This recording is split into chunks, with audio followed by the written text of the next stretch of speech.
Jadi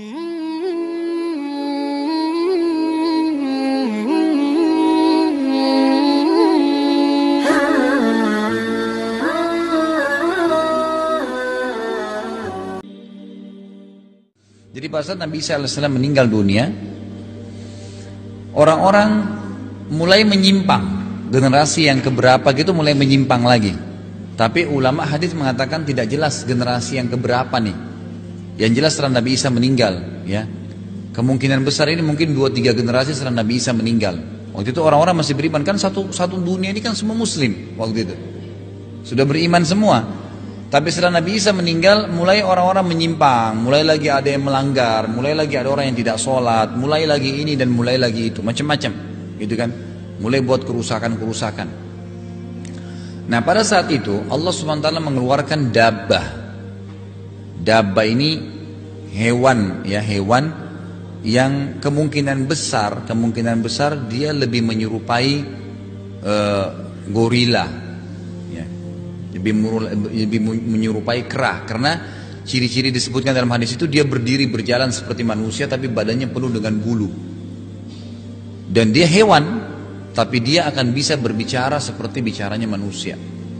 Dia akan keliling mengingatkan orang. Jadi dia menjadi dai. Kamu salah, ini kafir, ini kufur, ini salah, diingatkan sama dia. Dan nanti dabbah ini membawa sebuah alat, tidak jelas apa itu, apakah itu besi, apakah itu. Kalau orang yang patuh kembali kepada Allah ya sudah, orang yang tidak patuh maka dicap sama dia, ya. Bagaimana caranya Allahu alam. Yang jelas ini berarti orang yang melanggar, itulah, orang yang melanggar. Seperti itulah. Dan dia akan sampai dabbah ini dalam beberapa athar disebutkan dia akan sampai ke apa namanya? Dia akan sampai ke sekitar Ka'bah, ke sekitar Ka'bah, mengingatkan semua orang-orang yang melakukan pelanggaran-pelanggaran.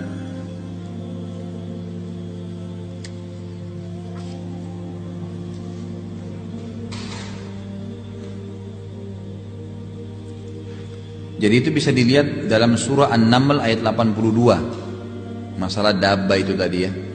Masalah hewan yang keluar itu. An-Naml ayat 82. Itu ada kalau tidak salah kalau di buku yang kayak Ibu Imas pakai ini, yang saya pakai ini yang baru, yang tebal ini halaman 82. Ya, An-Naml ayat 82. Saya bacain ayatnya, A'udzu minasyaitonir rajim. Wa idza waqa'al qawlu 'alaihim akhrajna lahum dabbatan minal ardi tukallimuhum annan nasa kanu biayatina la yuqinun. Ya.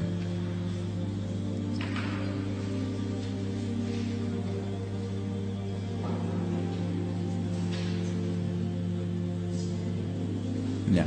Jadi kalau seandainya perkataan telah jatuh atas mereka karena mereka kufur lagi setelah Isa meninggal dunia, maka kami keluarkan sejenis binatang melata dari bumi yang akan mengatakan kepada mereka bahwa sesungguhnya manusia dahulu tidak yakin kepada ayat-ayat kami. Artinya didakwahin lah, hewan ini berdakwah, ya. Setelah selesai, ya, yang tadi hewan melata ini, maka terjadi tanda-tanda kiamat yang lain, yaitu datangnya seseorang yang akan menghancurkan Ka'bah. Jadi Ka'bah dihancurin. Ini yang keberapa?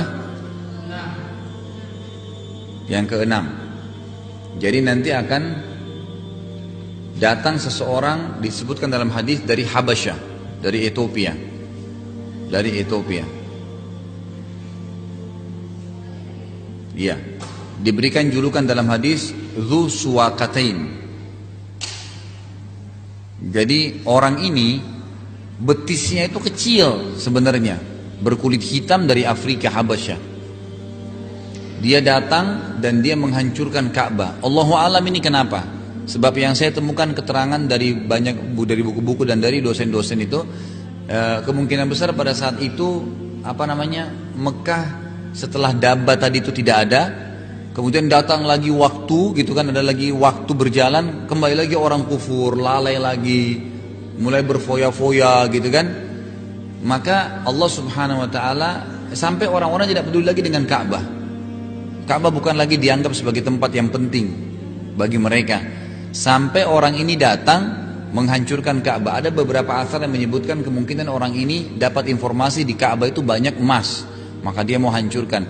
Kata Nabi, sungguh Allah perlihatkan kepada saya bagaimana dia menghancurkan Ka'bah batu demi batu. Dihancurin sama dia. Itu terjadi.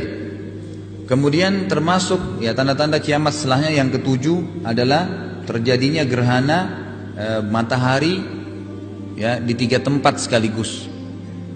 Ya, terjadi gerhana di 3 tempat sekaligus.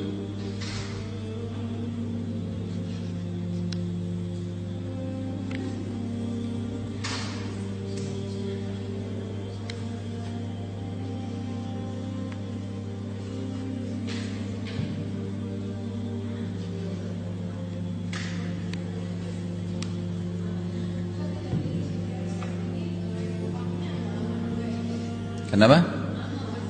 Iya, ada jedahnya, tapi dalam hadis tidak disebutin waktunya. Yang jelas pasti. Iya, jelas ada jeda waktu. Iya.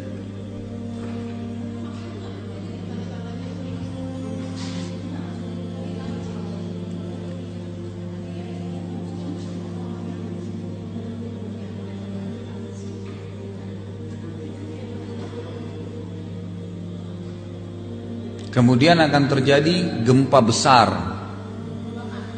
Ya, gempa besar ya. Gempa besar ini terjadi di wilayah timur bumi, barat dan jazirah Arab yang membuat sebagian besar tanahnya longsor. Besar-besaran gitu. Ya, jadi belahan timur, belahan barat dan jazirah Arab.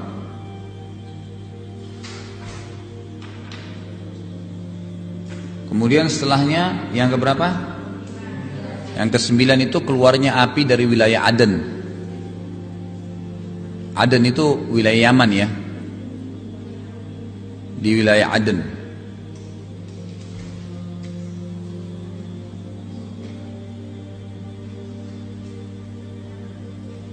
Wilayah Yaman. Kota Aden, sekarang ada kota Aden tuh. Nanti akan keluar api besar dari sana. Yang ke-10 itu matahari terbit ya, dari sebelah barat dan terbenam di timur. Itu terakhir tuh.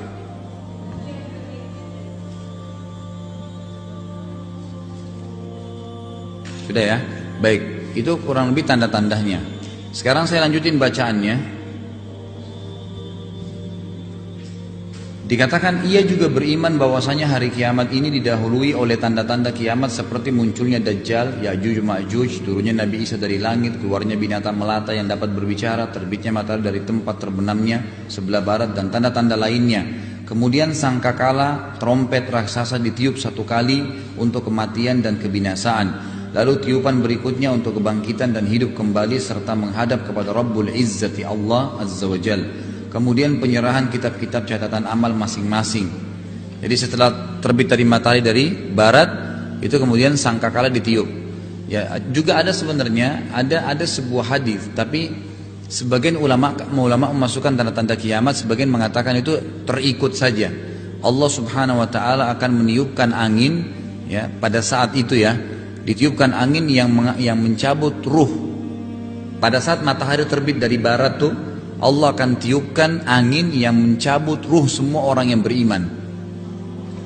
Semua orang yang beriman dicabut ruhnya, mati dengan kena angin itu.